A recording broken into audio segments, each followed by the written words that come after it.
If we were more sensitive to the ways in which climate change reflects the whole functioning of modern societies, we would perhaps better grasp the opportunities it offers. These points do not mean, of course, that each society should be able to fund all of its adaptation costs from associated co-benefits in a painless way. Far from it. There is no guarantee, even at the global level, that this would balance out, and in the most vulnerable societies, it most certainly will not. Nonetheless, dealing with the cost would be easier if the benefits were counted comprehensively, and the results would also be much more sustainable over the long term. In conclusion, to borrow this morning's joke, but it's true, it is actually the conclusion. This meeting invites us to look back to COP16 in Cancun and to take stock of the very modest and perhaps transient successes achieved there. However, it is perhaps even more important to look forward, not just to COP17 in Durban at the end of this year, but also to the United Nations Conference on Sustainable Development in Rio de Janeiro in May 2012, 20 years after the conference at which the UNFCCC, the Convention on Biological Diversity, the Rio Declaration, and Agenda 21 were adopted. It is not very controversial, I think, to suggest that the deliberate adoption by the international community of a very narrow framing of climate change, which is the logic of the Kyoto Protocol, has not made the issue easier to handle, as was assumed in 1997, but has actually created a fairly severe form of gridlock. Movement towards a more comprehensive agenda, which was actually clearly in evidence even within the UNFCCC process itself in 2010, brings its own dangers, of course, the danger of dilution. The broader the agenda, the less the need to focus on any particular part of it, of distraction.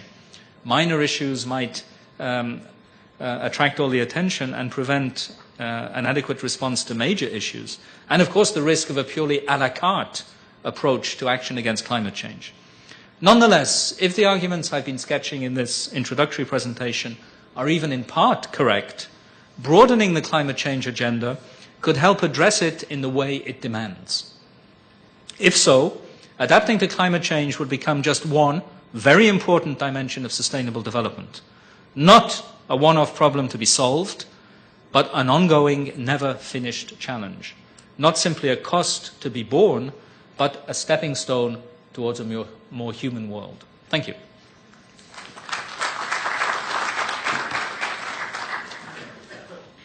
I would like to ask to Dr. Crowley, because for us, the small island states and the developing countries, of course, adaptations is a main issue. But what happened with mitigation? Because, of course, all these things have impacts in social impacts, impacts in the human being, and all related with the problem of the ethics and values. But we have a lot of things to do in mitigation, because we can do many things also in adaptation right now, with the problem that we have right now. But what would happen if it continues? And if it is a reality of the 2 degrees that is at this moment expected if we don't finish the emissions of these gases.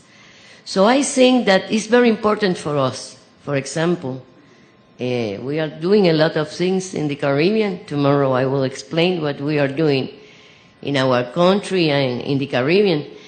But I think that we cannot forget the problem of the mitigation that was very strongly expressed in Rio in '92. That's why we have the convention. And we have the protocol of Kyoto. But after that, what happens? What is happening? And it's not only at this moment the problem of the effects, but we have problem in the ocean, acidification, the sea level. So, and the hydrometeorological events, they are more strong. So, I think that we have to find when we talk a little bit about solidarity, the responsibility that each of us has in all this process. that was also very clear expressed in the principles in Rio. Now we are preparing our agenda, Cuba agenda for Rio, and we are seeing what happened all these 20 years, and actually have happened very, very few for us, the poor people, the small island states. So we have to found, yes, I know, a new agenda seems to reflect in different way, but we cannot forget the main original things that create all these problems. I would like to know how you manage. You want to comment? Yes, certainly. Mitigation is less significant for UNESCO because of the range of UNESCO's competences. The international community, as you know, has desired to make discussions on binding legal agreements with respect to mitigation the exclusive province of the UNFCCC negotiating process. UNESCO has no role in that. So this isn't an issue for UNESCO's activities. However, I fully agree with you that in the absence of serious efforts to ensure mitigation, many of the positive things I said about adaptation would become largely irrelevant. And indeed, the situation is worse even than you indicated, because 2 degrees centigrade temperature rise over pre-industrial levels, or even over some more recent benchmark, is a convenient reference point for supposedly non-dangerous climate change. It is not what's likely to happen on the basis of current commitments. The inventory of current commitments made under the Copenhagen Accord points to a likely temperature rise in a median scenario of more like 3.5 degrees, unless more serious commitments are made.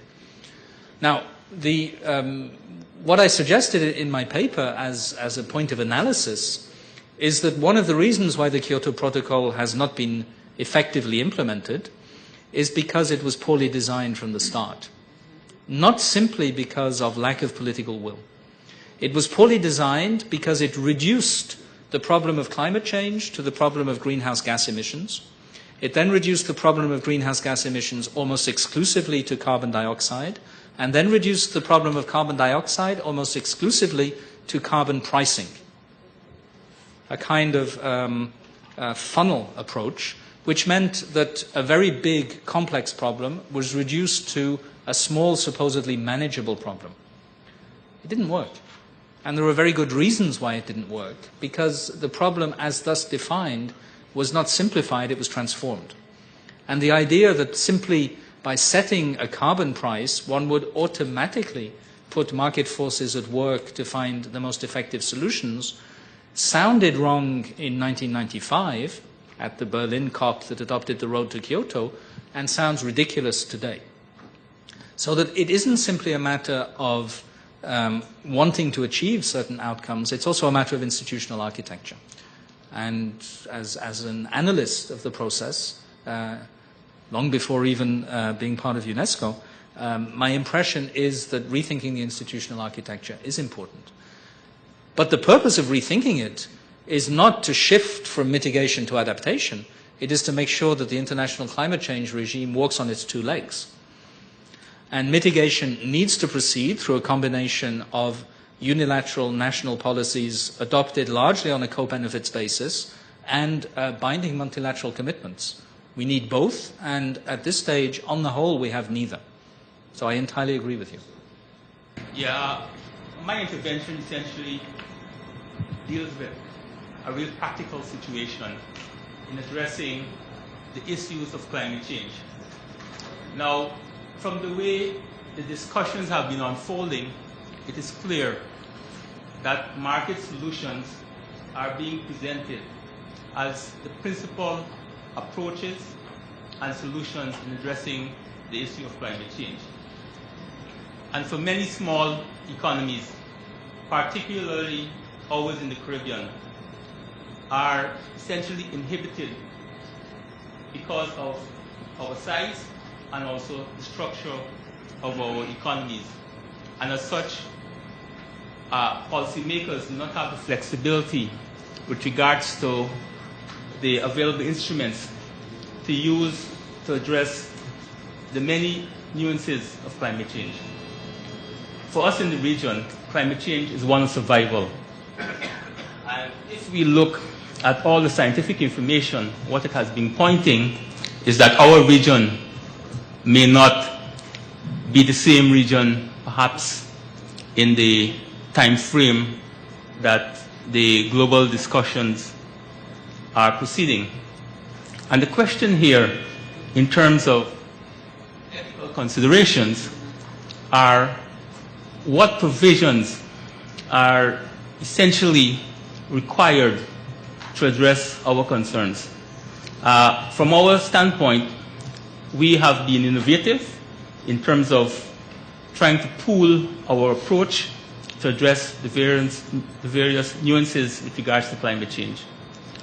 In terms of adaptation, I think one of the important elements with regards to our approach is that our region have adopted an approach which the UNFCCC have more or less tailored to address most developing countries with regards to adaptation. However, the fundamental challenge that small countries face, among other developing countries, is that there's an apparent shift in the global approach towards adaptation by way of trying to disaggregate adaptation approaches from mitigation approaches. And there's some real fundamental challenges here with regards to the entire approach in terms of dealing with adaptation. And this signal is very explicit and clear with regards to even the fast-track financing and all the various modes of financing where most of the resources are going towards mitigation. And on the other hand, we find in difficulty with regards to the allocation of resources for adaptation. So, in light of this scenario, and in terms of the ethics, what principles perhaps might be helpful in terms of addressing this scenario? Thank you very much. Very hard question. A very hard question. First of all, just to emphasize that separating mitigation from adaptation and making adaptation an alternative to mitigation are two mistakes. They make no sense conceptually, and I suspect that they make no sense practically either. It is combining the two perspectives that offers possible solutions. With regard to ethical principles that might bear on these debates, I think it might be more appropriate to have the discussion following the presentation by Dr. Vasuri on behalf of COMEST, because these are rather complex areas. Let me just take one example to illustrate the complexity and the need for this to be a discussion about ethics, not simply the application of ethical principles. The United Nations Framework Convention states that states parties have common but differentiated responsibilities. Common because we all share the planet, differentiated because we have different historical responsibilities, different degrees of vulnerability, and different capacities to act. But how exactly should responsibilities be differentiated? That's an open question. It's an ethical discussion, it's also a practical, policy-relevant discussion, and it isn't foreclosed by general ethical principles. It is very clear that, other things being equal, those who have made the greatest contribution to cumulative historical emissions and those who have the greatest capacity to act should do the most on the basis of differentiated responsibilities combined with solidarity. But, first of all, that doesn't tell you how much more they should do. And secondly, it doesn't tell you how to deal with the possible clash between the two underlying principles. It is not obvious that those who have the greatest historical responsibility also have the greatest capacity to act. And in that case, what precisely is the trade-off? Effectively, the breakdown of the UNFCCC process in Copenhagen was all about this. As I'm No secrets here. This was in the newspapers. The breakdown was between the United States and China, and the breakdown was about one very simple question. China regards the principle of historical responsibility as overriding the principle of capacity to act, and the United States demands that the two be balanced. And because China is growing so fast, it has considerable capacity to act because the choices it makes now will make a massive difference to future emissions paths. Ethics can't quite resolve that question, which is a political question. It can help to understand the stakes and perhaps help to clarify the language. That's maybe as far as we can go. But the politics won't go away. Quiero primero agradecer en nombre del Gobierno de la República Dominicana la invitación de UNESCO a esta conferencia.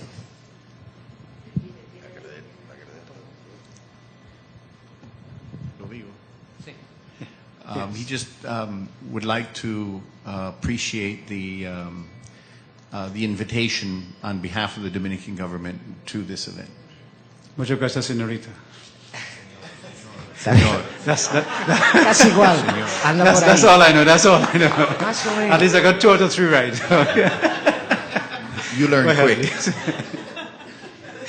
Disculpa por el inglés, la parte hablada. Tema, quien les habla es el responsable de la Oficina de Cambio Climático del Consejo Nacional para el Cambio Climático de República Dominicana. He is the person responsible for the Office of Climate Change within the National Council of Climate Change and Mecanismo de Desarrollo Limpio. What is it? CDM? Clean development mechanism. Clean Development Yeah, Mechanism. okay. El tema, mi pregunta o mi comentario es muy corto, porque en primer lugar el tema cambio climático resulta incomprensible para la mayoría de los tomadores de decisión. His comment is very short, but he says the concept of climate change is incomprehensible or ununderstandable by those who make the decisions, political decisions or policy-related decisions. Okay, yes. Entonces, la parte ya agregada, si se quiere, con lo que tiene que ver con el concepto de ética en cuanto al tema, me temo que todavía va entonces a hacer que el trabajo sea más difícil. He's worried that the topic of ethics is one of difficulty for those who make policy decisions within the government. Entonces, estamos hablando de, en el caso del cambio climático, de informaciones incluso que nosotros no manejamos en la zona. Por ejemplo, lo que son los escenarios de cambio climático, la mayoría de nuestros países, Latinoamérica y el Caribe, tiene escenarios aún precarios que no conoce. O sea, los tomadores de decisión eso le resulta en incertidumbre. Those who make the decisions don't exactly have all the information at hand, so they don't understand the models and consequently not necessarily can make decisions based on ethics regarding those policies. Y las visiones éticas son distintas. Hay quienes apuestan a que habrá tecnología para resolver el problema. So those who base their decisions on ethics are completely different. For example, those that have to do with technology also are entirely different. Entonces, tenemos pendiente todos los temas vinculados a la convención, desde lo que son, por ejemplo, fondos de adaptación, los mercados de carbono, todo esto. Entonces, siento que, reitero, que es una carga muy grande para nuestros países entender aún más el problema. So his comment is that it's difficult for countries such as ours to make decisions based on ethics when they don't have a complete grasp of all the implications related to climate change, especially within the ethical realm. Yes. In reference to carbon credits, in reference to the Green Fund, Yes. et cetera. I somehow identify with your observation because I came into this meeting and it was the first time I was seeing ethics linked in with climate change and so on. I thought it's purely science. This is what happens. This is what it is. This is a recommendation. And I'm opening my ears with, very wide as possible to see what is the input of ethics from the experts to see how ethics will shape the policy. But it's an interesting, very good observation. I agree with both points. There are serious difficulties in adjusting the language of the various communities to each other so that they can talk productively to each other. This is what the IPCC was set up for, the Intergovernmental Panel on Climate Change, and despite 23 years of hard work, there are still serious difficulties in discussing issues such as scientific uncertainty between scientists and policymakers. Because for scientists, uncertainty means something very technical, very simple, and very non-problematic, whereas for policymakers, uncertainty means they don't even know, so why am I listening? 23 years of IPCC work has only partly closed that gap, and it's a serious gap. So, I'm not sure that ethics is as difficult, for two reasons.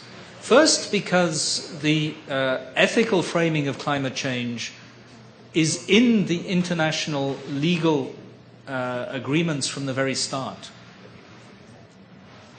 They are about responsibility. And they're about responsibility for things that might happen. And responsibility for things that might happen is the core of one of the major branches of ethics. It's also the routine core of one of the major branches of law, incidentally, the law of liability. These aren't mysterious ideas. They're more difficult to apply to climate change because both agency and causality are dispersed. It's not clear who exactly is responsible, and it's not clear what exactly anyone in particular is responsible for. But we're still talking about fairly familiar ideas, which come down to the basic principle in most legal systems that if you broke something, you should either fix it or compensate the owner. And what ethics can do sometimes is cut through the complexities and remind us that some of the issues are more straightforward than they seem. On the other hand, ethical principles can clash. I mentioned the clash between two ethical principles, both of which are strongly enshrined in moral codes and legal systems. One, the principle of what would be called in English tort, that I just referred to. If you broke it, you should fix it, and if you can't fix it, you should compensate. And the principle that one should help those who need to be helped, whether or not one contributed in any way to their predicament. In many civil law systems in continental Europe, not only is there a moral duty to help someone who is in danger, it is actually an offense to fail to do so. In France, you can be prosecuted for failing to assist someone in danger. And this happens in the real world. It's not just theoretical. And those principles can clash. Ethics doesn't provide simple answers, but it can sometimes help clarify questions and take forward debate.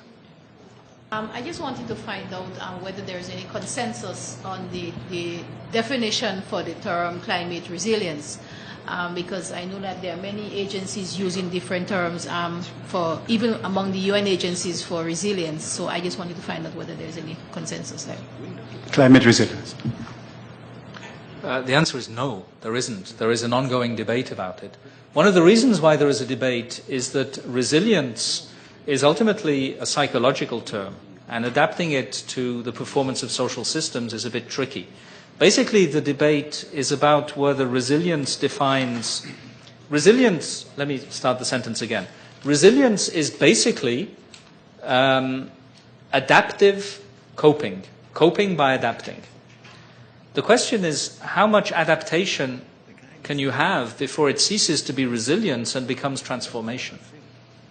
Clearly, societies will not remain unchanged by climate change, and some of the changes can be good. That's one of the things I try to emphasize, or at least not uniformly bad. And therefore, the fact that resilience involves change does not necessarily mean that it is a form of enforced transformation. But how much transformation can you have before it stops being resilience and starts being someone else? Which is basically a psychological problem, which comes up in all therapy contexts. If the condition for being happy is to be someone else, then is that still you being happy, or is it simply an entirely different world? And the debates about resilience, which are much more technical than that, are precisely about the level of transformation that counts as part of resilience or that counts as going beyond resilience. And as far as I know, that debate hasn't been resolved at this stage. Take one example, which has been studied by UNESCO in its own social science programs. Is climate-driven migration necessarily a bad thing? Answer, no. It might be the most effective, cheapest, most humanly sustainable form of adaptation. But does it count as resilience? Or does it count as simply changing societies and people so that they can cope with climate change?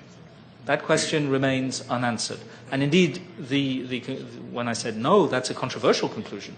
There are some people who still believe that the primary objective of policy should be to prevent climate-driven migration. But there is a school of thought reflected in a forthcoming book by some of my colleagues in the social and human sciences sector that this is the wrong way of thinking about the issue, and that the challenge for the international community should rather be to permit and to give a clear basis for climate-driven migration. This controversy will continue.